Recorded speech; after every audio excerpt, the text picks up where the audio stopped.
Domination के अंदर। Matrix of domination की डेफिनेशन लिख लें जी। मैट्रिक्स ऑफ डोमिनेशन की पावर अपना डेफिनेशन लिख लें।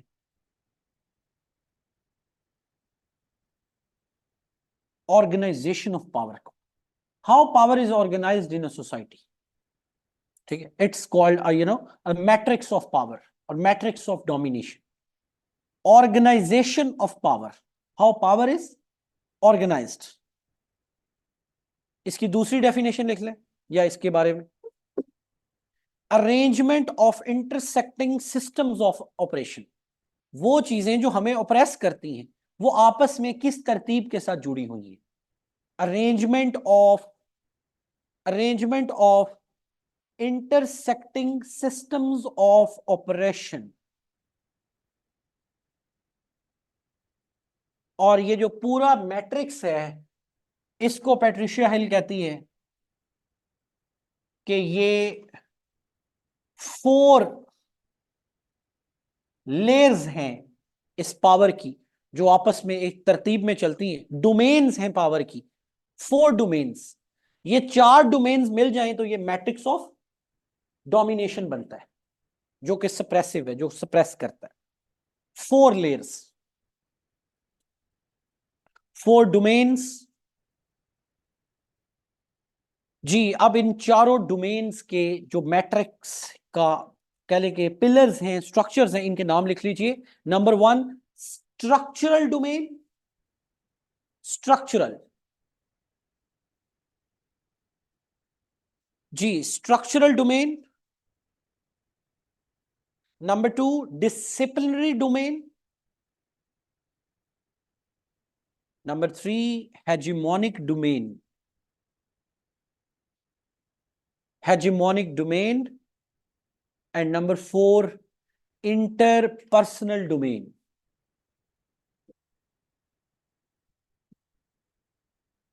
जी, structural domain, disciplinary domain, hegemonic domain and interpersonal domain. तो सबसे पहले जी डिस्कस करते हैं स्ट्रक्चरल डोमेन की। स्ट्रक्चरल डोमेन नंबर 1 जी। तो स्ट्रक्चर किसको बोलते हैं? Organisation of oppression in society, कि किसी मुआशरे में लोगों को, किसी क्लास को, किसी जेंडर को ऑपरेस करने का जो निजाम है वो किस तरह से ऑर्गेनाइज्ड है। और इसमें यह कहती है कि अगर हमें औरतों के बारे में या ब्लैक वुमेन के बारे में खास तौर पर, जनरली स्पीकिंग, कि अगर हमें लोकेट करना है कि वो कैसे ऑपरेस हो रही हैं, तो उसके लिए वो कहती है कि आपको क्या करना पड़ेगा, ये अंडरस्टैंड करना पड़ेगा कि सोशल इंस्टीट्यूशंस वो आपस में किस तरह से इंटरलॉक्ड है।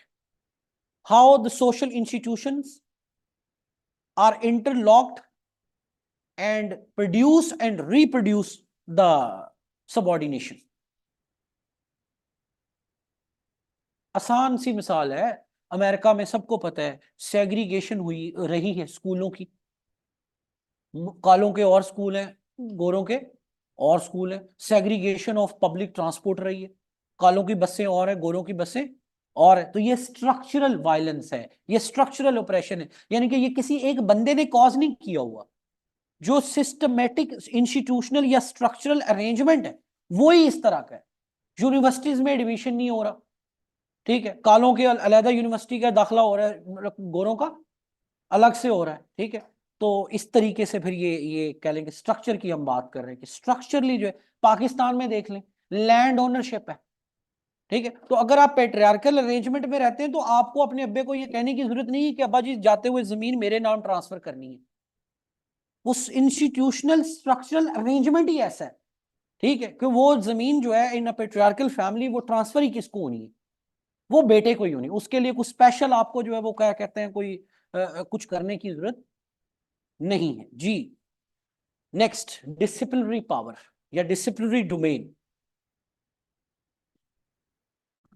अच्छा जी, स्ट्रक्चर में आपने एक वर्ड पर गौर किए, ऑर्गेनाइजेशन ऑफ ऑपरेशन। अब है डिसिप्लिनरी, तो वर्ड पे गौर करें, डिसिप्लिन। पहले अभी हमने पढ़ा है उसको, मिशेल फोको को। डिसिप्लिनरी पावर होती है, डोमेन होती है मैनेजमेंट ऑफ ऑपरेशन। पहला हो गया ऑपरेशन क्रिएट किए, अब उसको क्या रखना है, मैनेज रखना है जी। तो पहले में क्या है, इंस्टीट्यूशंस के स्ट्रक्चर इस तरह के बने हुए, अब मैनेजमेंट रखना है। अब जो इंस्टीट्यूशंस की प्रैक्टिसेस है ना, जो उनकी नॉर्म्स हैं, जो उनकी वैल्यूज हैं, वो इस तरह की होनी चाहिए कि वो किसी एक मखसूस तबके को, या अभी हम चूंकि औरत की बात कर रहे हैं तो उसको क्या रखें, ऑप्रेस रखें। And by the way you can use this structure not only in gender studies but in political science, but in everywhere, Pakistan affairs में यूज कर सकते हैं। जब आप ये पाकिस्तान के अंदर रिच और गैप का जो है, पुअर का गैप एक्सप्लेन करें, ठीक है, या ओवरऑल माइनॉरिटीज के जो इश्यूज हैं उनको करें, या आजकल एथनिसिटी का जो इशू चल रहा है, ठीक है, द बलोच क्वेश्चन, इसके ऊपर करें तो आप इसको यूज कर सकते हैं जी। अब इसमें क्या शामिल है, इसमें जी वो कहता है कि इन इंस्टीट्यूशंस ने अपने अंदर एक कैपेसिटी क्रिएट कर ली है, और वो है capacity of surveillance, surveillance technologies.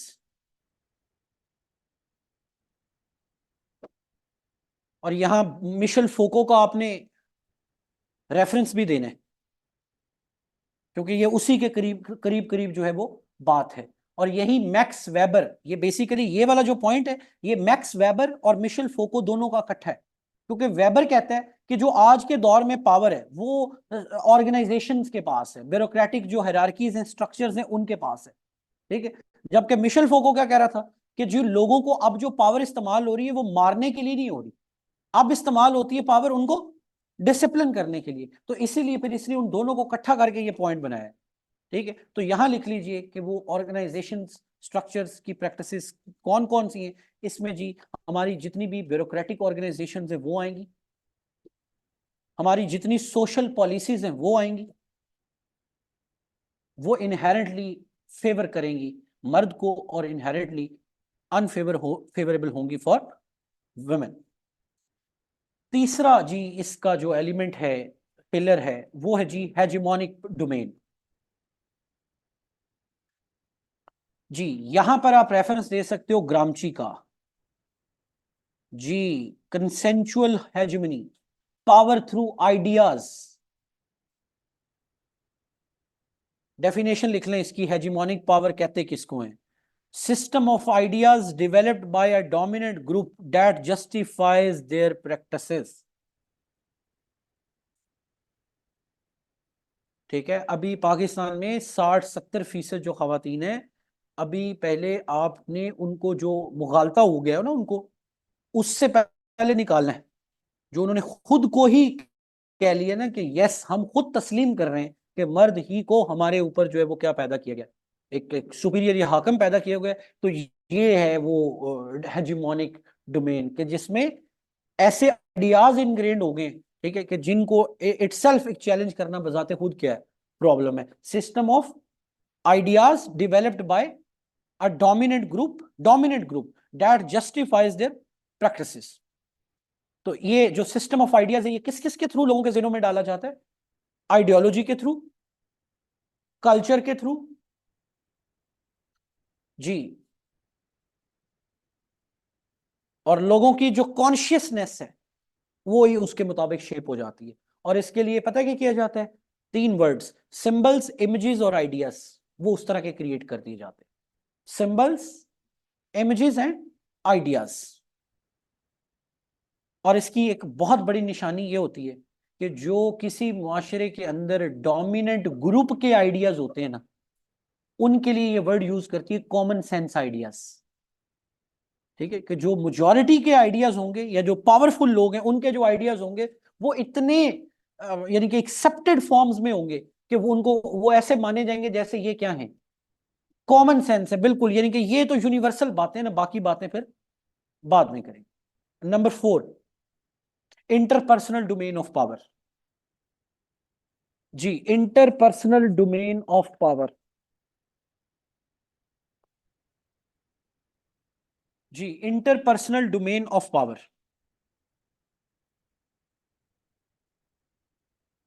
अच्छा ये है माइक्रो लेवल पर, इंडिविजुअल लेवल पर, ये जो चीज है वो थी सारी तीनों चीजें कि एक सोसाइटी किस तरह से ऑर्गेनाइज्ड है।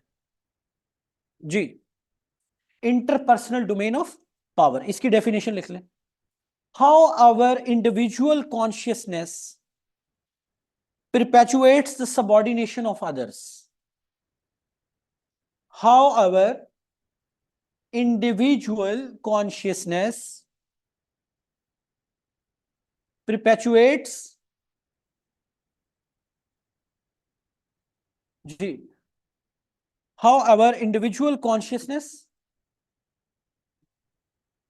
जी, how our individual consciousness perpetuates the subordination of others.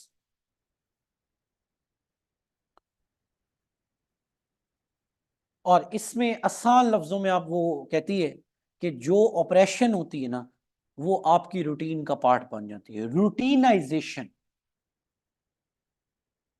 Daily practices,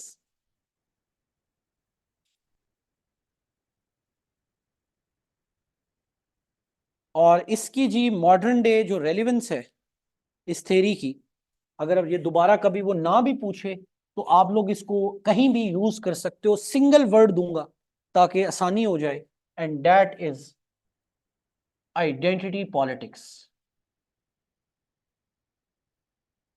अब इसमें ब्लैक फेमिनिज्म भी आ रहा है, इसमें क्वेयर भी आ रहा है, एलजीबीटी वाले भी आ रहे हैं, ठीक है। और दुनिया पूरी में एनीवेयर जहां पर कोई भी शख्स, कोई भी कम्युनिटी जो किसी आइडेंटिटी की बेस पर अपने हकूक की क्या कर रही है, जदोजहद कर रही है, वो कहीं पर कोई रिलीजन हो सकता है, कहीं पर कोई रेस हो सकती है, कहीं पर कोई कलर हो सकता है, कहीं पर कोई एथनिक ग्रुप हो सकता है, ठीक है। तो ये उन सब की जो इंपावरमेंट है उसका मॉडल है, और उनकी ऑपरेशन को एक्सप्लेन करने का क्या है, ये मॉडल। डन होगी बात? सॉरी, जी जी जी, फुकुयामा की जो बुक है वो भी है इस पर, आइडेंटिटी पॉलिटिक्स। वही मैं बात कर रहा हूँ कि अगर आप इसको पॉल साइंस या एसए के अंदर भी लेकर आते हैं, वो तो डिपेंड करता है आपकी रीडिंग क्या है, ठीक है। अदरवाइज फिर कम से कम यहां तक जो है वो आप इसको, operation and the identity politics, ठीक है। और इसका ताल्लुक जो है वो ब्लैक जो फेमिनिज्म है उसी से है। और ये बेसिकली इसका जो कॉन्टेक्स्ट है वो अमेरिका के अंदर जो एक इस्तेसाल है बेस्ड ऑन द कलर और द रेस, ठीक है, ये उसकी एक्सप्लेनेशन है। But it is so generalised, ठीक है, कि हम इसको दुनिया में कहीं भी जो है वो इसको इस्तेमाल कर सकते हैं, where there is any structure और matrix of domination either by men over women, or the white over black, or any dominant group, ठीक है, or any majority, religious majority exploiting the minority, religious minority through this matrix of domination। Done होगी बात? ठीक है, तो जी बिल्कुल ऐसा ही है, ठीक है। तो टाइम क्या हो गया जी? 2:30 हो गए, ठीक है। चलें, तो सिर्फ ब्रेक नहीं है, बस पॉज है, एक मिनट का, 2 मिनट का, 3 मिनट का ले लें। उसके बाद हम शुरू कर रहे हैं जो है वो थेरीज, ठीक है। और उसमें हम पहले कर लेते हैं, एक सवाल आया हुआ है। अब इसमें ना एक सवाल लिख लें पहले। प्रॉब्लम पता है क्या है?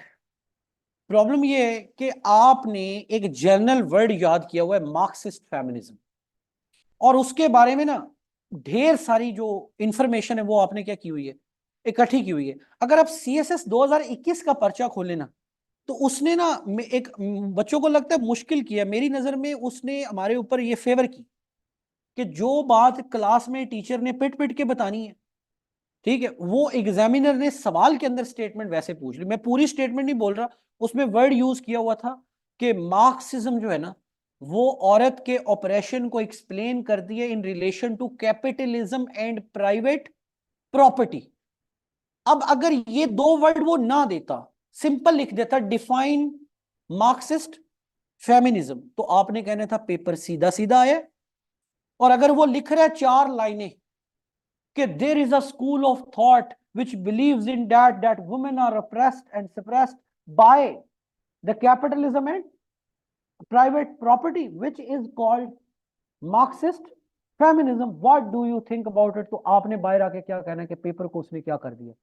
भाई उसने आपको सवाल का जवाब अंदर लिख के दे दिया कि भाई मार्क्सिज्म के मुताबिक दो बातें के ऊपर फोकस करना है, capitalism and private property, right. तो इस तरह की जब थेरीज की स्टेटमेंटल कोई वो सॉरी कोई एक्सप्लेनेटरी स्टेटमेंट आ जाए, ठीक है, तो वो समझा करें कि उसके अंदर क्या लिखा हुआ है, सवाल का जवाब लिखा हुआ है, वो उसके अंदर कोई आपको कोई और इस तरह से कुछ करना नहीं चाह रहा होता, ठीक है। तो यहीं से जो है वो हम क्या करेंगे, कंटिन्यू करते हैं, ठीक है। इसके बाद अब हम थेरीज वाले पार्ट पर आएंगे, ठीक है। तो ये मेरा ख्याल है आपके कोई 4 5 6 क्वेश्चन जो है ये हमने कर लिए। तो अभी अभी हम 2 मिनट के बाद दोबारा स्टार्ट करें। थैंक यू जी, थैंक यू जी। ऑनलाइन स्टूडेंट्स बस शुरू कर रहे हैं, ठीक है, 2 मिनट में स्टार्ट कर रहे हैं, ब्रेक कर लें बस 2 मिनट की।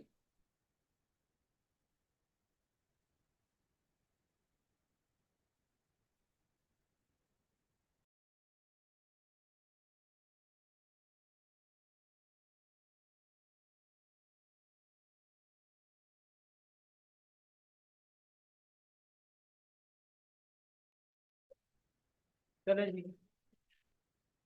जी online students, am I Audible?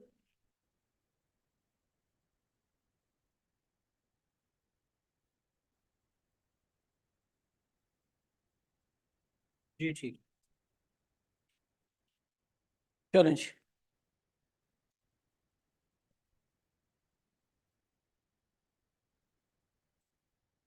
अच्छा जी, स्टार्ट करते हैं हम लोग मार्क्सिस्ट फेमिनिज्म से। तो क्वेश्चन मैंने आपको बताया और उसमें उसने वर्ड यूज किया हुआ है philosophical stance of Marxist feminism while explaining that capitalism and private property are the cause of women subordination and suppression to men।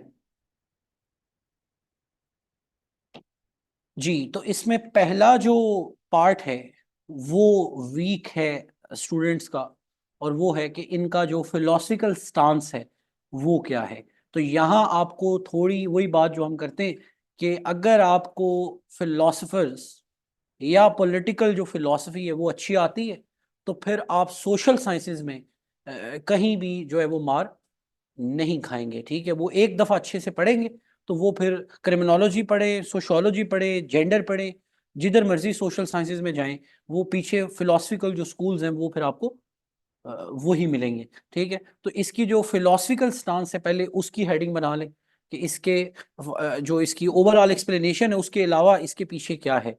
तो इसके पीछे है जी मार्क्सिज्म।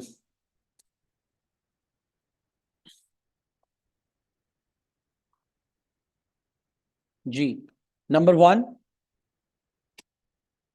जी नंबर 2। जी क्लास स्ट्रगल, दो कॉन्फ्लिक्टिंग क्लासेस हैं और उनके दरमियान क्लास स्ट्रगल है। वो क्यों है? Mode of production and relations of production. Mode of production and relations of production. Mode of production creates generates relations of production, और वो रिलेशंस ऑफ प्रोडक्शन क्या है?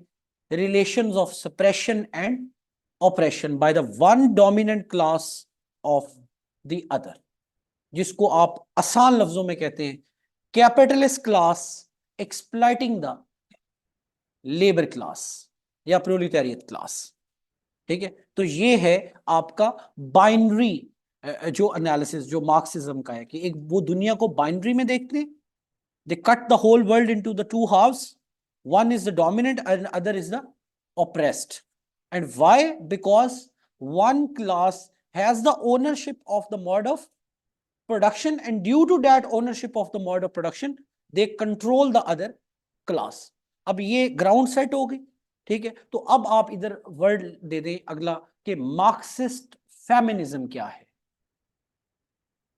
तो अब यहां पर जब आप इसकी डेफिनेशन बताएंगे ना कि बिल्कुल उन्हीं सिमिलर जो बाइनरी लाइंस हैं उनके ऊपर ये लोग देखते हैं कि मर्द और औरत, ये दोनों क्या है, ये दोनों भी सोशल क्लासेस है, और इसमें मर्द जो है वो क्या है, डोमिनेंट है, और औरत जो है वो प्रोलिटेरियत है, सोशल प्रोलिटेरियत है। और उसकी वजह क्या है, बिकॉज जो मोड ऑफ प्रोडक्शन है, लैंड है, प्राइवेट प्रॉपर्टी है, उसकी जो ओनरशिप है वो किसके पास है, मेल के पास है। और वो ओनरशिप जो है वो क्रिएट करती है females dependency on male, and in return male exercise their control and hegemony, ठीक है, ड्यू टू दैट डिपेंडेंसी। जी, उसके बाद दूसरा आप इसमें इसकी डेफिनेशन बताएं, तो आप इसको रिलेट करें विद द कैपिटलिज्म, कि जो मॉडर्न इकोनॉमिक सिस्टम है कैपिटलिज्म का, ये विमेन इसके लिए एक ऑब्जेक्ट है, एक टूल है, और सस्टेनेबिलिटी ऑफ कैपिटलिज्म है ड्यू टू द विमेन। ठीक है, यानी कि जो कैपिटलिज्म है ये पेट्रियार्कल कैपिटलिज्म है, मेल डोमिनेटेड कैपिटलिज्म है। प्राइवेट प्रॉपर्टी की ओनरशिप मेल के पास है, और विमेन जो है उसको एज अ क्लास, आप वो जो मार्क्स की थ्योरी नहीं है, बेस एंड सुपर स्ट्रक्चर, तो आप यूं समझ लीजिए कि खवातीन जो है ना, ठीक है, they act as the base to the system, ठीक है, they provide all the input which is required to sustain the,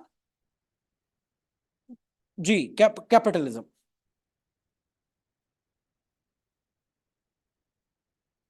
जी, ये दो कोटेशंस हैं, ये लिख लें, ये बिल्कुल स्टार्ट में आपको सही रह जाएंगी, थोड़ा इसको अच्छी समझ आ जाएगी आपको। लिखिएगा, male domination over female gender,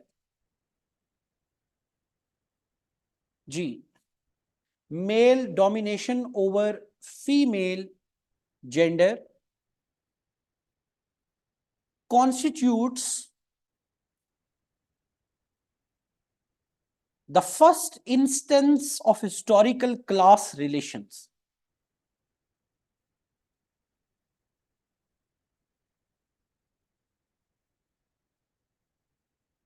जी, मेल डोमिनेशन, अब आपको इसमें दोनों वर्ड नजर आ रहे, मार्क्सिज्म भी और मार्क्सिस्ट फेमिनिज्म भी।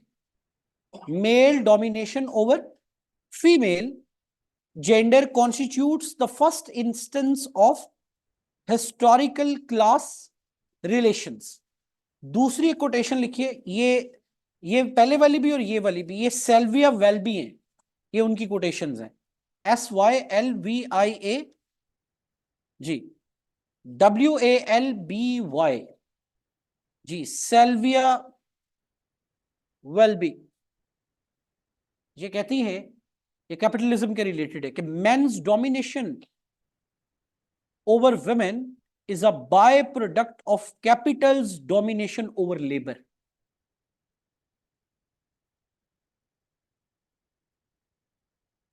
Men's domination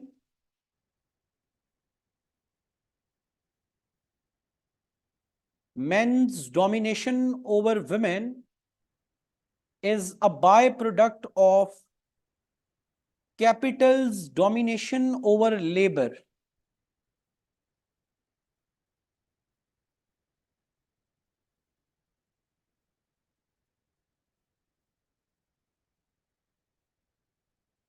जी,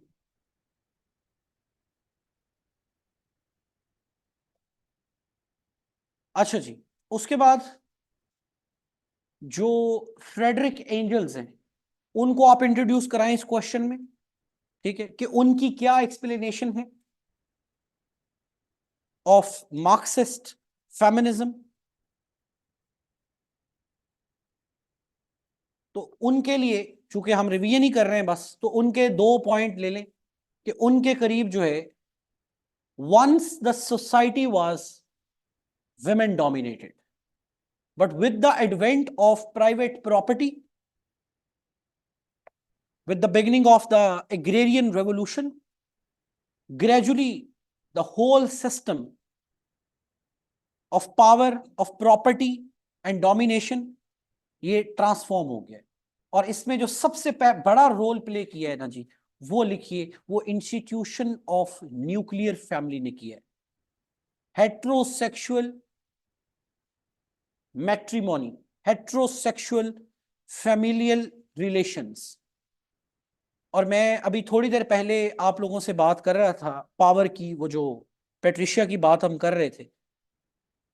आज के दौर में अगर कोई शख्स, चाहे वो मजहबी इंटेलेक्चुअल है या कोई लिबरल इंटेलेक्चुअल है या कोई साइंटिफिक इंटेलेक्चुअल है, पाकिस्तान की मैं बात कर रहा हूं, आप एक दलील दे दें हेट्रोसेक्सुअल मैरिज के अगेंस्ट, लोग आपको पत्थर मारेंगे। ये जो वन में मैन और वन वुमेन के दरमियान ये, और मजे की बात है कि इसके ऊपर अब यहां पे मार्क्स को आप लगाएंगे, वो जो ग्रामची को भी, कि सुपर स्ट्रक्चर इस तरह का डेवलप हो गया। सर आप मूवीज वो देख रहे हैं, आप पोएट्री वो सुन रहे हैं, ठीक है, आपके मजहब से वो तलकीन हो रही है, आपके यहाँ जो मोरालिटी का स्ट्रक्चर है वो उस तरह का बिल्ड हो गया कि अभी मर्द और औरत के लिए ये जो है ना, वन मैन वन वुमेन, इसके अंदर लॉयल्टी, लव, हर चीज की जो डेफिनेशन है वो आपने सेट ही कहां पे कर दी है, हेट्रोसेक्सुअल जो मैरिज का क्या है, पैटर्न है। ठीक है, अभी आप शायद लड़कों को आप ये कह दें कि नहीं ये चीज ठीक नहीं है, तो वो हो सकता है खुश हो जाए, ठीक है, कि चलो हमारा निज़ाम चल जाएगा, कुछ दो चार मामला हम रख लेंगे। लेकिन 80% 70% जो खवातीन है, ठीक है, उनके फंडामेंटल जो आइडिया है, हाँ प्रैक्टिस की बात नहीं कर रहे हैं, आइडिया की बात कर रहे हैं, तो वो जो है आजकल लव या ये जो मैरिज है वो सारे का सारे इसी चीज पर है कि जनाब मेरा बंदा या मेरी बंदी जो मेरे साथ क्या है, लॉयल है। तो अगर आप मार्क्सिस्ट फेमिनिज्म के एतबार से पढ़ेंगे ना, मार्क्सिस्ट, मेरे एतबार से नहीं, मार्क्सिस्ट फेमिनिज्म, तो ये जो वन मैन वन वुमेन वाली लॉयल्टी है ना, ठीक है, ये is the most accepted form of suppression and operation. ठीक है, ये अगले बंदे को मेहनत ही नहीं करनी पड़ती, आप उससे मोहब्बत ही इतनी करते हैं, आप कहते हैं जानू मैं हाजिर हूं, बात ठीक है जिम्मे मर्जी है, चुप के रखो काम। समझ रहे बात को, बल्कि मर्द का ज्यादा फायदा है इसमें, समझ रहे बात को, वो उस समझ रहे बात को, उसका ज्यादा फायदा, उसको किसी को कोहर्स करना ही नहीं पड़ेगा। ठीक है, मतलब किसी तरीके से आपको फिजिकली इमोशनली उसको कोहर्स करने की जरूरत ही नहीं है। ठीक है, आपने सिर्फ वो क्या कहते हैं ना, जाल बिछाना है, ठीक है, और लव के नाम पर, और जानू एक है, मोहब्बत प्यार के नाम पर वो खुद ही जो है वो आ जाएगा हिसाब किताब, और आप सारी जिंदगी जो है वो आप उसके ऊपर अपना जो एक कंट्रोल है वो क्या कर सकते हैं, वो रख सकते हैं। अब कैसे इसके लिए लिखेगा, फैमिली को ये कहते हैं कि is the tool of capitalism. Nuclear family,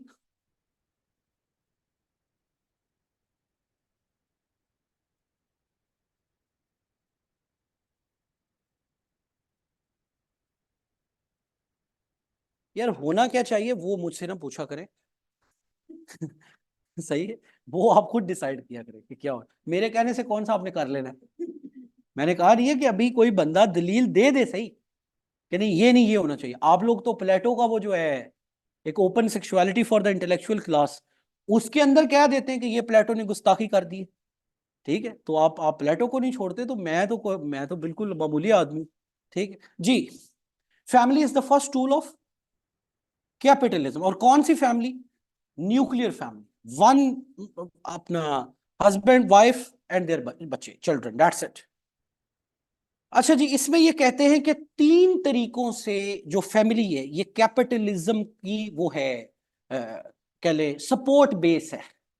ठीक है, ये रिक्रूटिंग एजेंसी है, कैपिटलिज्म की रिक्रूटमेंट की एजेंसी है, जहां से मजदूर जो है वो क्या किए जाएंगे, रिक्रूट, ये प्रोडक्शन फैक्ट्री है मजदूरों की। इस पे जी तीन तरीकों से लिखे। Number one, women reproduce work force and socialise them into industry. ये पहला रोल है फैमिली का, टू सपोर्ट। जी यार, ये जितने लोगों ने मैसेज कर रखे हैं ना, रिकॉर्डिंग रिकॉर्डिंग, भाई तुसी मैंने एड्रेस दे दो, मैं पढ़ाना आ जाना, और उसके आगे बता उस्ताद खुद आ जाएगा। ठीक है, अल्लाह के बंदे, एक काम हो रहा है बस वो कर लें, साल में एक दिन होता है, आप उस दिन भी वेले नहीं है। समझ रहे बात को, एक चीज करानी है तो कर लें, बस बात खत्म है। ठीक है जी। वुमेन जो है वो क्या करती है, पहला रोल क्या होता है in within the family, ये बात होने लगी है, reproduce work force and socialise them into the market और हेरारकी। जी, तो इसमें क्या अगली इसकी एक्सप्लेनेशन लिखिए कि कैसे ये सारा काम होता है। जी, तो न्यूक्लियर फैमिली में जो बच्चे होते हैं, ठीक है, वो ऑफ कोर्स वो वुमेन नहीं क्या करने हैं, उनको पैदा करने हैं, उनको रिप्रोड्यूस करना है। और ये मार्क्सिस्ट फेमिनिज्म कहते हैं कि each new child is a new worker, is a new agent of the capitalism. और सिर्फ नए बच्चे पैदा करना नहीं, जो एग्जिस्टिंग वर्कर्स हैं उनको क्या करना, उनको भी जो है वो to to launch them into the market. काम करने बंदा जाएगा, ठीक है, तो बाकी जो उसको काम करने के लिए रिक्वायरमेंट्स हैं वो कौन पूरी करके दे रहा है, खवातीन पूरी करके दे रही है। ठीक है, by providing him the mean of production. जी, दूसरा तरीका जिसके थ्रू, जी दूसरा तरीका जिसके थ्रू फैमिली जो है वो टूल ऑफ कैपिटलिज्म है, इसको बोलते हैं cushioning effect. COSHIONING, cushioning effect. जी, ये होता है कि women absorb the anger of men। अब यहां मार्क्स की थ्योरी लगानी है आपने, थ्योरी ऑफ एलिनेशन। एक बंदा सुबह 9 बजे गया, रात को 9 बजे तक उसने एक फैक्ट्री में काम किया, हजारों प्रोडक्ट्स बनाई हैं, उनमें से किसी प्रोडक्ट की ना तो उसके पास ओनरशिप है, ना उसका उसके पास कोई कंट्रोल है, और वो सारा दिन मटीरियलिस्टिक एक्टिविटी के बाद 2,000 रुपया 1,500 रुपया अपनी जेब में डाल के कहां पहुंचता है, घर। तो always there is a frustration, थकावट, गुस्सा, ठीक है, बाहर की जो भी है। अब उसके लिए सपोर्ट क्या है, उसकी इमोशनल या जो साइकोलॉजिकल एलिनेशन है, वो सॉलिस उसको कहां मिलेगा, इसको फीमेल के पास। तो ये है कुशनिंग इफेक्ट, कि नेक्स्ट डे ही is again ready to serve the market और to again to get into the market. ठीक है, इसको बोलते हैं जी cushioning effect. Absorption of the market और कैपिटलिस्ट एंगर बाय वुमेन।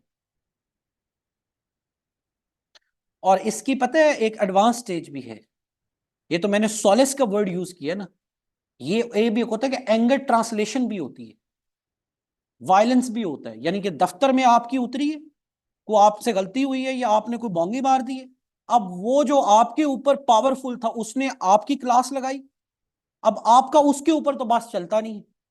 ठीक है, तो वो फिर आपने सारा वो जो अपना है गुस्सा वो जाके तो किसके ऊपर निकालना है। और ये हर घर की कहानी है कि शुरू कहां से होती है बात, कि तुमने ये काम ऐसे क्यों किया, तुम हिली क्यों हो, तुमने चली क्यों हो, तुम बैठी क्यों हो, बस उधर से वो बात तो कोई और होती। ठीक है, वो फिर सारा जो एंगर है, वो रैथ जो है वो भी किसने लेना है, वो औरत नहीं लेना। और तीसरी चीज वो कहते हैं कि जो फैमिली है इट इज, या वुमेन जो है, it is a reserve army of cheap labour.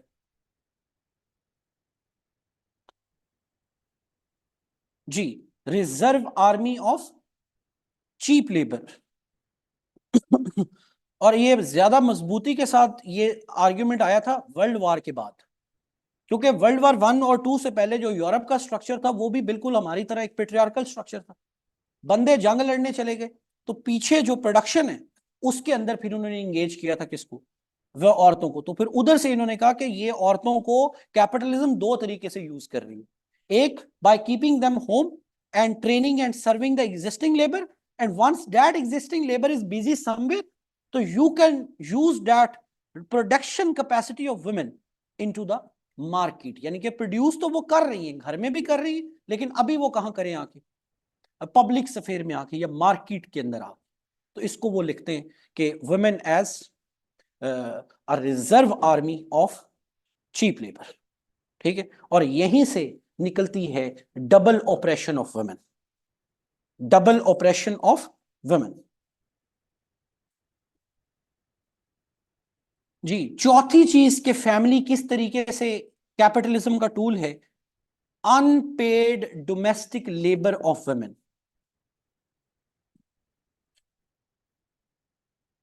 Ji, unpaid domestic labour of women.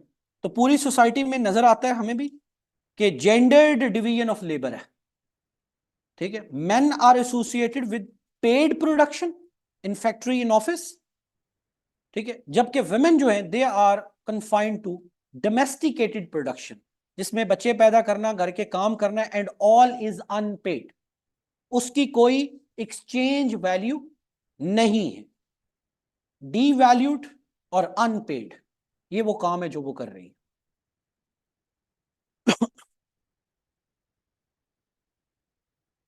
जी, एक कोटेशन लिख लें, gender is similar to class,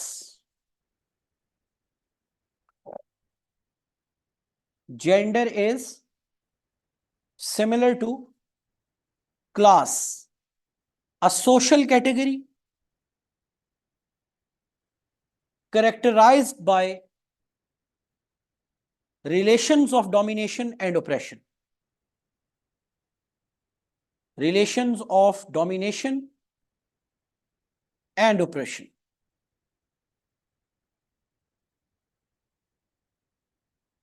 अच्छा जी, उसके बाद दो वेरिएबल्स और हैं जिनके अंडर आपने मार्क्सिस्ट फेमिनिज्म को डिस्कस करना है, ठीक है। एक पहले फैमिली और दूसरा जो है वो एक पूरा कैपिटलिज्म का स्ट्रक्चर हो गया। दो चीजें और हैं, नंबर वन स्टेट, दूसरा रिलीजन।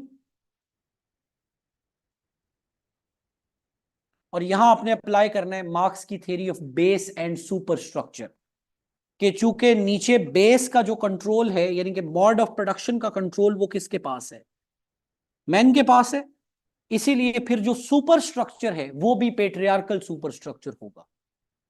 चाहे स्टेट के लॉज हैं, पॉलिसीज हैं, वो भी अनफेवरेबल होंगी टुवर्ड्स वेमेन। इसकी बहुत बड़ी मिसाल America, the nucleus of capitalism, वहां आज 21st सेंचुरी में भी इक्वल जो वेज है, ठीक है, वो उसके लिए वुमेन की क्या चल रही है, स्ट्रगल चल रही है for the same work. Not to mention Pakistan, India, Bangladesh, Nepal, Bhutan, इनको तो छोड़ देना, ठीक है, जहां से कह लें कि आगाज है कैपिटलिज्म का, ठीक है, जो हब है कैपिटलिज्म की, वहां पर स्टिल आपको जो पे स्केल है उसके अंदर for the same work there is gender disparity.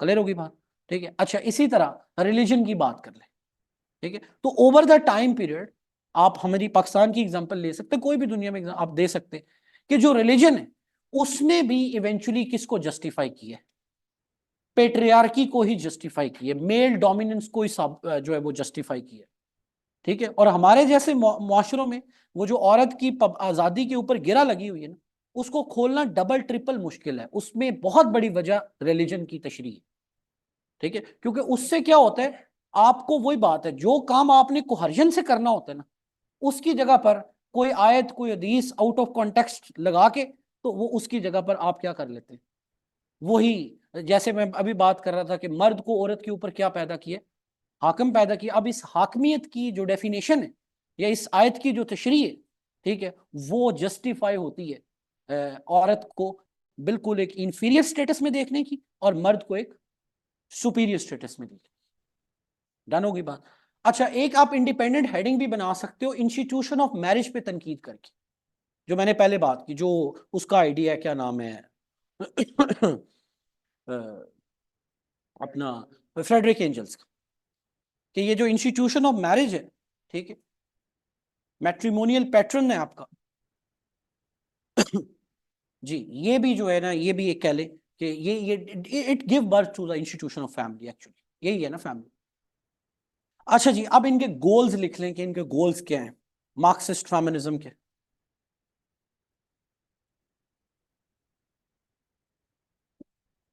Ji, expected अपना sorry goals of Marxist feminism: to abolish capitalism, to establish classless society, giving value to domestic labor of women, जी, giving value to domestic labor, unpaid domestic labor,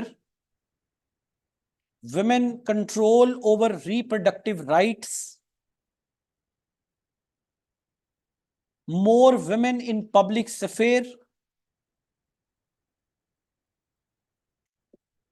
or reorganization of entire division of labor, reorientation of entire division of labor.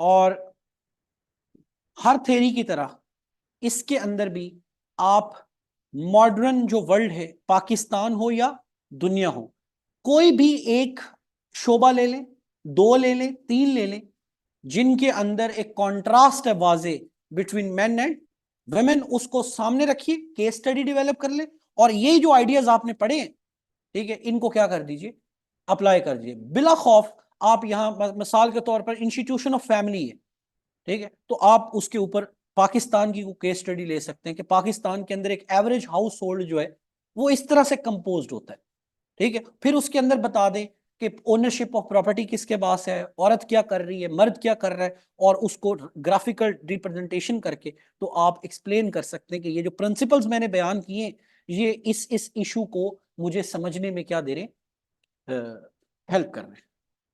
Done होगी बात जी, ठीक है। अच्छा जी, अब आ जाए number 2 पे। और ये जो गोल्स बताए ये सॉल्यूशंस हैं, अगर आप इनको देख रहे हैं ना, तो ये बेसिकली यही है कि मार्क्सिस्ट फेमिनिज्म औरत और मर्द के रिलेशन को बैलेंस करने के लिए मशवरा क्या देते हैं कि क्या क्या अब हम कर सकते हैं। जी, नंबर 2, CSS 2021 में अगेन एक स्टेटमेंट है बड़ी लंबी सारी। जी, अगर मैं आप सब लोगों को कहूं कि आप अपने अपने रजिस्टर में ना साइको एनालिटिकल फेमिनिज्म के मुताबिक औरत क्यों सप्रेस्ड है और मर्द क्यों सुपीरियर है, इस थ्योरी के मुताबिक सिर्फ आधे लाइन में, 1 वर्ड या 2 वर्ड्स में लिखें आप, तो लिखें जो भी आपको पता है, जिनका जेंडर स्टडीज है, पढ़ा हुआ है, और जिन्होंने अभी पेपर देने हैं, वो क्लैरिटी के लिए मैं पूछना चाह रहा हूं कि आपको मैं एक बात मैं कहता हूं ना कि आप क्लियर नहीं होते तो आपको समझ नहीं आती। और प्लीज जो बात मैं कह रहा हूं वही करिएगा, यानी कि एग्जैक्ट एक्यूरेट जो कॉज है ना वो आपने लिखनी है। लिखें जरा, ताकि पता चले कि what exactly do we understand.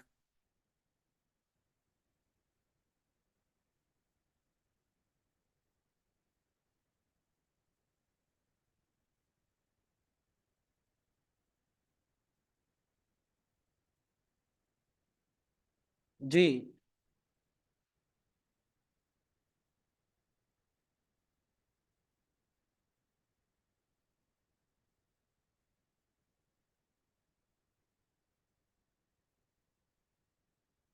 हाँ जी, बताएं 1 वर्ड क्या निकला है।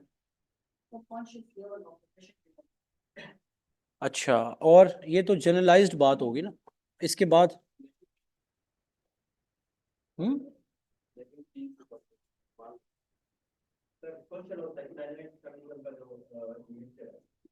यार ये तो आप एक समझाना चाह रहे हैं ना, जो सारी समझ है वो कौन से वर्ड तक पहुंचती है आप लोग की। बेसिक जो मेल प्रोडक्शन होते हैं ना, उसकी डिप्रिवेशन को वुमेन उसकी वो जिसको उसने जॉब कर लिया चाइल्डहुड से लेके। अच्छा चले, मैं आप लोगों को ना, जी मैं उधर एक छोटा सा फिक्रा मैं नहीं बोलूंगा, जो एग्जामिनर ने यूज किया हुआ है ना, ये 2021 का पेपर आप निकाल के स्टेटमेंट वेरीफाई भी कर सकते हैं। उसमें वो लिखता है कि, यानी कि पूरी लंबी स्टेटमेंट है, उसमें जो वर्ड उसने यूज किया वो मुझे बड़ा पसंद है कि man has inherent need to subjugate women. ये सवाल पूछा हुआ है साइको एनालिटिकल फेमिनिज्म में, और उसमें कहा है कि ये चीज बयान करो कि ऐसा क्यों है कि why do the man has inherent need to subjugate women. तो आप सब ने जितने भी जवाब दिए हैं, ठीक है, वो सारे जवाब जनरलाइज जवाब है ना, उसमें ये आप एक्सप्लेन नहीं कर रहे कि दैट इज एग्जैक्ट रीजन जिसकी वजह से man has the inherent need to subjugate the women. ठीक है ना, ये मैं आपको पहले कह रहा था कि अगर आपको कोई बंदा सवाल दे दे ना कि साइको एनालिटिकल फेमिनिज्म पर लिखो, आपको उसके बारे में जो कुछ पता होता है ना, आप पेपर में लिख आते हो और कहते हैं पेपर बड़ा मजेदार हो गया। लेकिन जब वो खुद आपको कह रहा है कि साइको एनालिटिकल फेमिनिज्म होती ये, can you answer this statement और नॉट? जरा खोले आप लोग जो ऑनलाइन खास तौर पर बैठे हैं, आप लोग भी CSS 2021 वाला पर्चा खोले जरा जी, ये स्टेटमेंट पढ़ लें जरा, बेहतर है। ठीक है, काफी आपकी जो है ना वो, क्योंकि कोई पता नहीं होता ना, फिर तैयारी की वही बात है, तैयारी के वक्त हम शागिर्द होते हैं और अपना उस्ताद होते हैं, और पेपर के वक्त हम शागिर्द हो जाते हैं। मतलब उधर हम प्ली लेते हैं ना कि नहीं नहीं नहीं, मैंने तो पढ़ा ही नहीं है।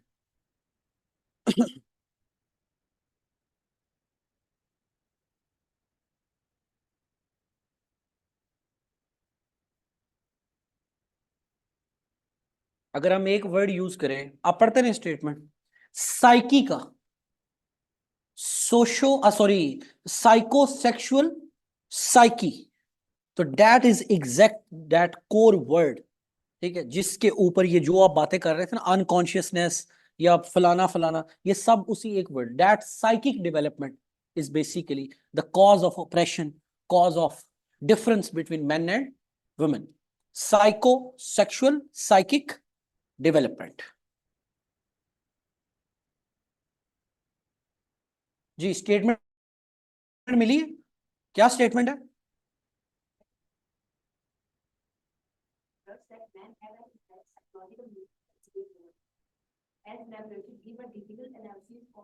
एज एलेबोरेटेड गिव डिड, वो क्या कह रहे हैं? वो कह रहे हैं कि as per the psycho analytical feminism men have the inherent need to subjugate women as discussed above. आगे क्या लिखो?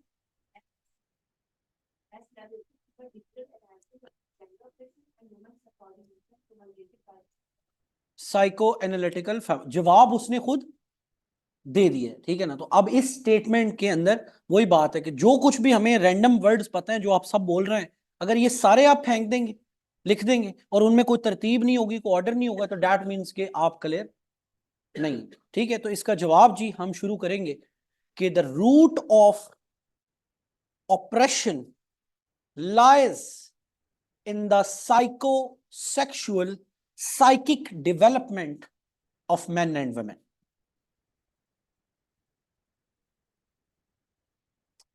जी, बिल्कुल ऐसा ही है।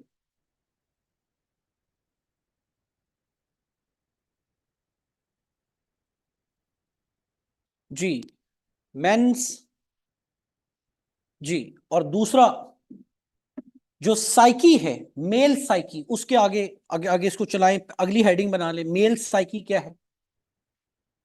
कौन सी जी?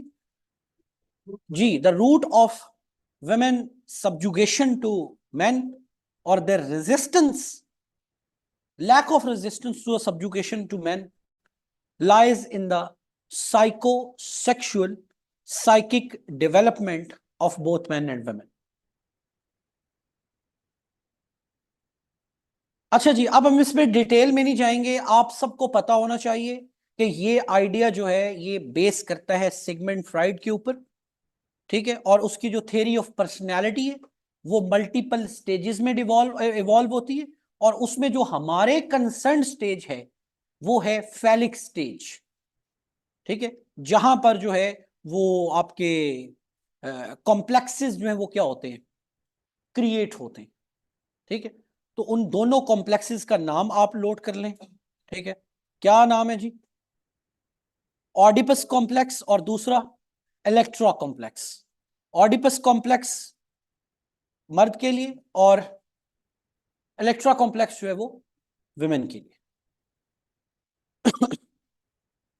जी, अब यहां से शुरू करते हैं जो उसने सवाल पूछा हुआ है कि मर्द जो है उसको इनहेरेंट नीड है, इनहेरेंट नीड है टू ओप्रेस द वुमेन। तो इसका जवाब लिखें क्या है? ये कहते हैं इस थ्योरी के मुताबिक कि men's compulsion to dominate women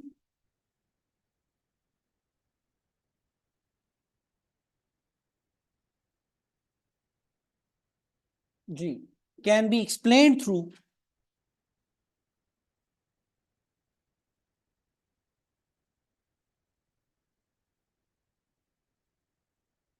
Oedipus complex. अच्छा जी, अब इसकी थोड़ी सी तशरीह आप सबको पता ही होगी, वो सुन लेते हैं। ऑडिपस कॉम्प्लेक्स, ठीक है, ऑपोजिट जेंडर की तरफ, ठीक है, बॉय का क्या डेवलप होना, ठीक है, सेक्स, ये वर्ड प्लीज आप लोग बोल दिया करें, लिख दिया करें, कुछ नहीं होता, नहीं आपकी मोरालिटी आपको जो है ना वो कुछ नहीं होता, ठीक है, कि sexual attraction, sexual attraction, sexual desire बल्कि लिखिए, sexual desire to opposite gender parent. ये वो फिर आपकी इखलाकियात या जो वो है वो हर्ट होती हैं अलबत्ता, लेकिन थेरी का जो एसेंस है वो तभी पूरा होता है when you would use the word sexual desire towards. जी, और दूसरी चीज, इस स्टेज पे बच्चे को अपना जो जेनिटिलिया है उसकी रिकग्निशन होती है, recognition of child's own जेनिटिलिया।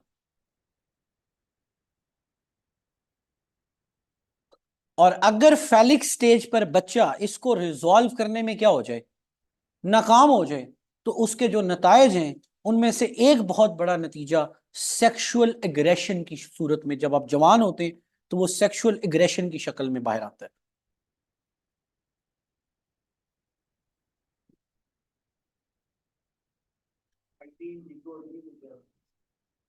Lecture में बताएंगे भाई। जी, क्लियर होगी बात, ठीक है।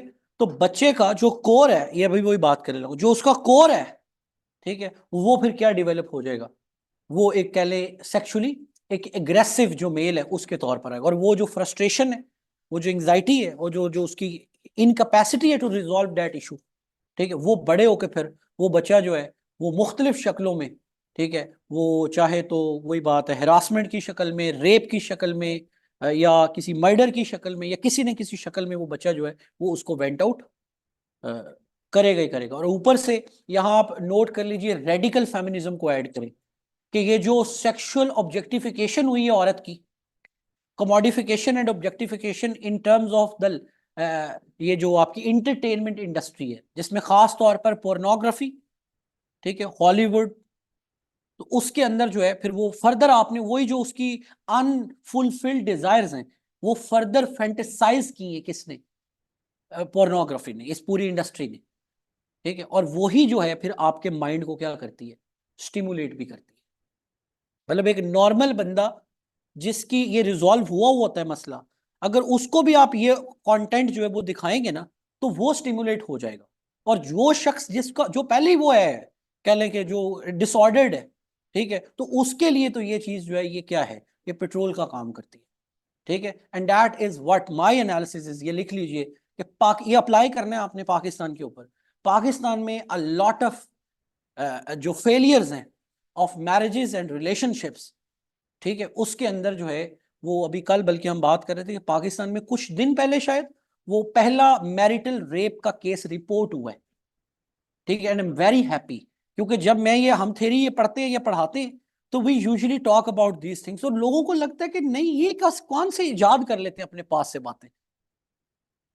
पहले अच्छा जी, सजा पहले में हुई है, रिपोर्ट अभी 2-3 हो चुके हैं जी, और सजा जो है वो पहले में हुई है, तो it is a very good development, ठीक है ना, कि जो है वो एक इसके ऊपर डिस्कोर्स बिल्ड होना चाहिए, इसके ऊपर एक पूरा डिस्को, और इस पर ऐसे दिया उसने बकायदा पिछली दफा, लोगों को नहीं पता कि वो साइको एनालिटिकल फेमिनिज्म, जिसमें वो कहता है ज्वाइंट पेरेंटिंग करें। एक ऐसे आया ना कि अगर आपने बच्चों को अच्छा स्टेबल बनाना है तो क्या करें, ज्वाइंट पेरेंटिंग। वो आपको पता है साइको एनालिटिकल फेमिनिज्म का फिक्र है सोल्यूशन के अंदर, अभी हम जाएंगे तो सोल्यूशन में वो पढ़ेंगे कि लोगों बच्चों को ठीक कैसे करना है, कैसे बचा सकते हैं इन चीजों से। तो उसमें वो मशवरा देंगे कि आप बच्चों की क्या कीजिए, ज्वाइंट पर यानी कि रोल एक्सचेंज करें। बच्चा जब अब्बे को अम्मा वाला काम, अम्मा को अब्बे वाला काम करते देखेगा तो फिर उसकी भी एक न्यूट्रल कह लें जो अपब्रिंगिंग है ना वो होगी, और वो एक बैलेंस्ड और हेल्दी चाइल्ड जो है उसको जन्म देगा। वरना तो फिर मामला जो है वो खराब हो जाएंगे। वरना फिर पाकिस्तान के अंदर जो है वो आप सब देख सकते हैं कि जो एक एक एक कह लें कि फ्रस्ट्रेशन है, ठीक है, साइकोसेक्सुअल जो फ्रस्ट्रेशन है वो मुख्तलिफ शक्लों में बाहर आती रहती है, ठीक है, वो हरासमेंट की शक्ल में आए, वो किसी भी शक्ल में बाहर आए, रेप की शक्ल में आए, चाइल्ड मोलेस्टिंग की शक्ल में सामने आए, वो बाहर आती रहेगी और आती है, और इसी तरह ये इसने कंटिन्यू रहना है जी। नेक्स्ट, अब इसमें सारी चीज में ना इन्होंने किया क्या है, इन्होंने जो रिकग्निशन है ऑफ जेनिटेलिया उसके ऊपर सारा अपना फलसफा खड़ा कर दिया।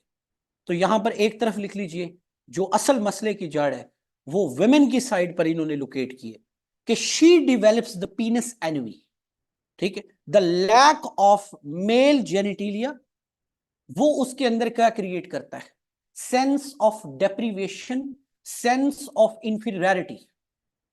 और जो बॉय होता है, जो बॉय होता है जी, बॉय साइड, वो इस चीज को लेता है symbol of pride, symbol of privilege. और वहीं से अगला पॉइंट लिखिए, इमिटेशन ऑफ द फादर। तो वो पहला जो उसका रकीब है वो आप सबको पता है वो कौन है, अब्बा जी, ठीक है, क्योंकि मामला एक ही जगह पर है ना।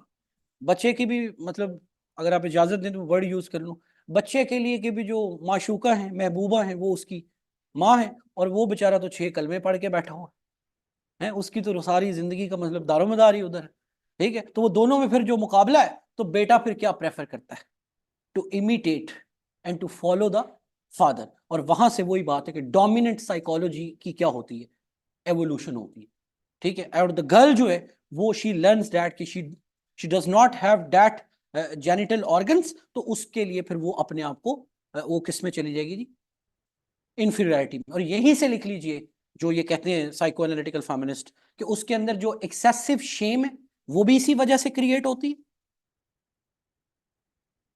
फिर जो उसका एक्सेसिव फोकस है अपनी एक्सटर्नल ब्यूटी पर, ठीक है, ज्वेलरी, मेकअप्स, ये भी वो कहते हैं कि वो अपनी इसी डेप्रीवेशन को मिटाने के लिए वो एक्सटर्नल ब्यूटी पर क्या करती है, फोकस करती है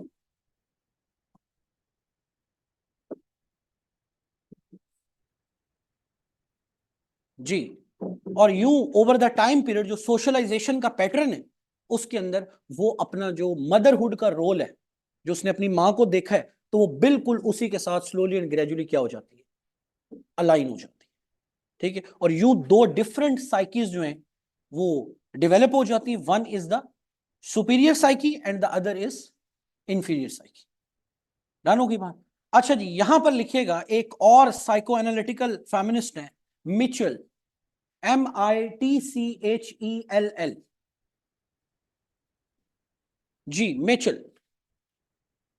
वो ये कहती हैं कि जो जेंडर डेवलपमेंट के अंदर ये जो चाइल्डहुड का स्टेज है, एक्सपीरियंसेस हैं, इसके अंदर जो गर्ल्स हैं they are left with no other option except to imitate their mother. यानी कि वो कह रही है कि जो मदर्स हैं they have the biggest role in the development of their child's psychology. Inferiority का जो एलिमेंट जो उसने एज अ मां अपने अंदर महसूस किया, वही वो ट्रांसलेट करती है किसको, अपनी बेटी को भी।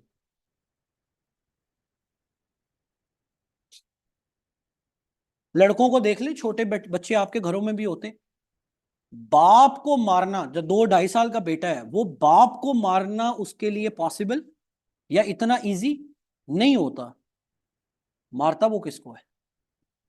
हालांकि वो बेचारा अनकॉन्शियसली, ये नहीं कि वो प्लानिंग करके गया कि आज मैं कार जाना है तो अम्मा ने कुटने, होते ही वो बेचारा बच्चा है ना भी छोटा, 2-2.5-3 साल, ठीक है। लेकिन आप देखेंगे जब ये होना स्टार्ट होता है ना, तो दैट इज वेयर चीजें जो है ना वो खराब हो जाती हैं। और एक और अभी मैं हम कल बात कर रहे थे स्कूलिंग के ऊपर, आप लोग कहते हैं बेटे को तमीज या बेटे को तमीज सिखाने अब कहाँ भेजना है, जानी तब तक गेम हो चुकी होती है। बच्चे के जो मेंटल ब्लॉक्स हैं, जो स्ट्रक्चर्स हैं, वो क्या हुए, वो बन चुके होते हैं। स्कूल में जाके उसने बस उन्हीं को क्या करना है, आगे उन्हीं को कंटिन्यू करना है, दैट्स इट। तो ये जेन में रख लें कि जब आप कहते हैं ना कि अभी बच्चा छोटा है, that is where exactly you need to understand him और हर। उधर ही सारी इंजीनियरिंग हो सकती है, उसके बाद इंजीनियरिंग हमारी कभी हो सकी है? इतने इतने बड़े हो गए ना, कभी हो सकी, ठीक है। तो लोहे के साथ जो लकीरें खींच जाए ना, ठीक है, फिर उनको मोल्ड करना आसान नहीं होता, ठीक है। दैट इज वाई अगर आप पोस्ट मॉडर्न फेमिनिज्म को यहाँ काउंटर रेफरेंस के तौर पर लगाएं, तो दुनिया का सबसे मुश्किल काम पता क्या है? अनलर्न करना, डी लर्न करना। क्योंकि वो लकीरें जो है वो एक दिन में नहीं लगी, वो पेट के अंदर लगना शुरू हुई है, और लगते लगते लगते वो बच्चा 20 साल 22 साल 24 साल का हो गया। नेक्स्ट जी, जी एक और ये कॉन्सेप्ट है, ये लिख लीजिए, ये भी इसी साइकिक डेवलपमेंट के ऊपर ही है। इसका नाम है overbearing mothers. Overbearing mothers, जी जी कोट कर सकते हैं आप, पाकिस्तान से डेटा कोट कर सकते हैं कि यहां पर जो पोर्नोग्राफी की साइट्स हैं उनकी विजिबिलिटी का डेटा क्या है, और उनका मुआशरे के ऊपर जो असर है वो क्या है। There is no shame in it यार, सच्ची बात है। 90s वाले बच्चे बैठे हैं मेरी जो एज के थोड़ा आगे पीछे हैं, बुढ़ापे की तरफ जिनका सफर है, वो बताए ना कि अर्ली 2000 में किधर जाते थे आप? स्कूल नहीं जाते थे आप 30 रुपए घंटा वाले इंटरनेट कैफे पे जाते थे, 60 रुपए घंटा इंटरनेट कैफे। तो अब नए बच्चे शायद इस बात पे हंसेंगे, ठीक है, लेकिन ये जमाना था। क्या देखते थे वहां पे जाके? प्लीज यार नहीं कहना, ठीक है, सही है। और अब क्या हो गया, अब तो इंटरनेट, पॉकेट इंटरनेट आ गया, पॉकेट टीवी आ गया, तो नई नस्ल जो है ना, आप देख लो जल्दी जवान हो रही है, जल्दी क्लियर हो रही है, इनके अंदर कॉम्प्लेक्स कम है।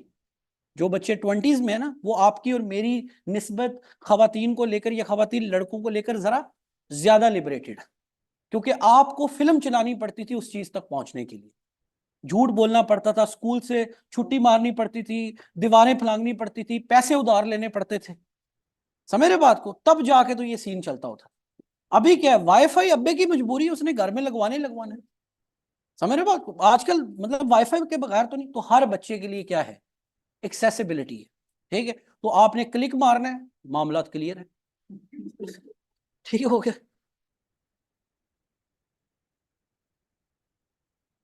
डन होगी जी बात, जी लिखिएगा। ये कहते हैं, ये कहते हैं कि एक गलती की है साइको एनालिटिकल फेमिनिस्ट ने अभी तक, ये जो ओवर बेरिंग मदर का कॉन्सेप्ट है, ये कहते हैं कि आपने इस सारे कॉन्सेप्ट को, जो मर्द की सुपीरियरिटी है, आपने इसको देखा है औरत की डेफिशिएंसी से, कि जी आपने सारा इल्जाम किस पर डाल दिया, औरत पर डाल दिया, कि having no penis makes her inferior. तो ये कहते हैं कि ये जो आपका फ्राइड का तज्जिया करने का ये जो वो है ना ग्राउंड है, ये गलत है, ठीक है ना। कि अगर उसके अंदर भी तो कुछ कमियां है ना, अगर औरत के अंदर एक चीज नहीं है तो मर्द के पास भी तो कुछ नहीं है, तो उसको वो बताते हैं कि क्या नहीं है। ये कहते हैं कि ये फलसफा ऐसे डिस्कस होना चाहिए था कि boys do not have the capacity to reproduce, that is why they are jealous of women and they want to oppress and suppress them, ताकि वो उनकी प्रोडक्शन की जो कैपेसिटी है उसको यूटिलाइज कर सके। सारा फलसफा चेंज हो जाता है अगर आप इसको डेफिशिएंसी से निकालकर मर्द की डेफिशिएंसी पर डाल दें।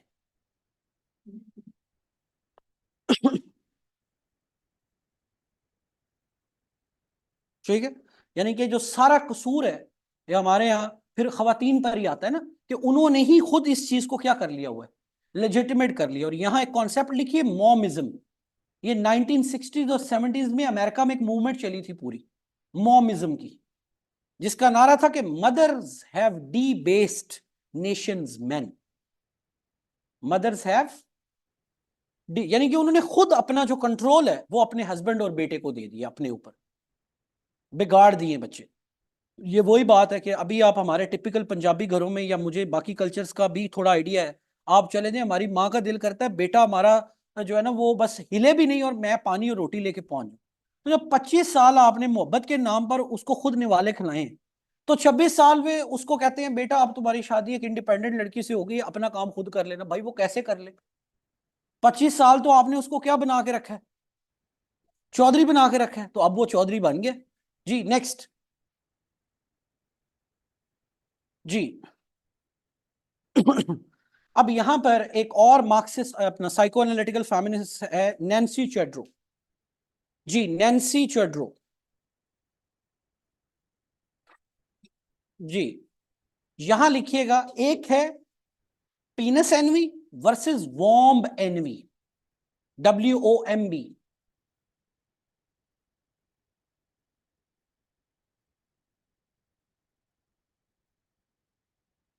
इन्होंने दोबारा डिस्कस किया है कि हमें जो है इस सारे मसले को अंडरस्टैंड करने के लिए we need to focus more on the mother. Quotation इनकी लिखी है, ये कहती है कि mother is the core in producing gender identity.